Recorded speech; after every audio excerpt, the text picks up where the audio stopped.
Seasonal వ్యాధులు రాకుండా పరిసరాలు పరిశుభ్రంగా ఉంచుకుంటే ఈగల దోమల ద్వారా మనకెంతో వైరల్ ఫీవర్స్ వస్తున్నాయి. కాబట్టి పరిశుభ్రత, ముఖ్యంగా వ్యక్తిగత శుభ్రత కావచ్చు, పరిశుభ్రత కావచ్చు, మనం పాటిస్తే మనం అందరం కూడా ఆరోగ్యకరంగా ఉంటామని చెప్పేసి పరిసరాలు పరిశుభ్రత.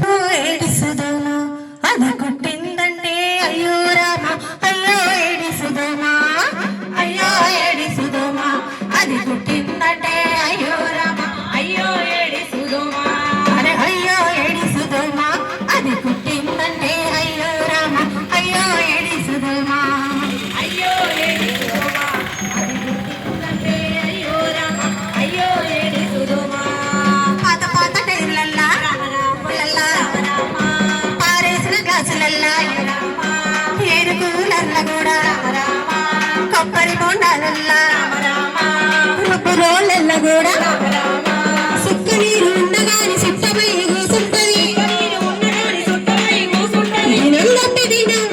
300 గుడ్లు పెడుతుందన్నా.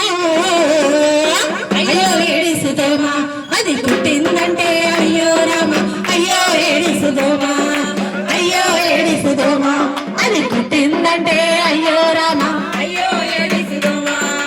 మరి ఆ దోమ ఎట్లుంటుందో తెలుసా మీకు? సార సారలా దోమా, అరే సార సారలా దోమా, మచ్చ మచ్చలా దోమా, మచ్చ మచ్చలా దోమా, పట్ట పగలే వస్తుంది, దర్జాగా వస్తుంది, చెప్పకుండా కొడుతుంది, తిప్పలెన్న పెడుతుంది, లేని రోగం అంటగట్టి లేవ్వకుండా చేస్తుందన్నా.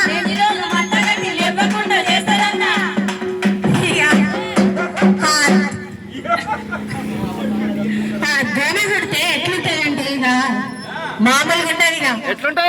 ఏమైతుంది అంటే జ్వరం, అంటే బాగా జ్వరం వస్తుంది. ఆ జ్వరం వచ్చినప్పుడు మనం ఏం జాగ్రత్తలు తీసుకోవాలంటే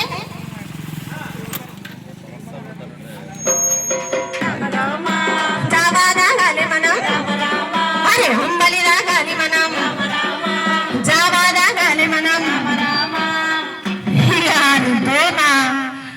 దోమ ఒకటి వచ్చిన లక్షలు లక్షలు ఖర్చు అవుతాయి.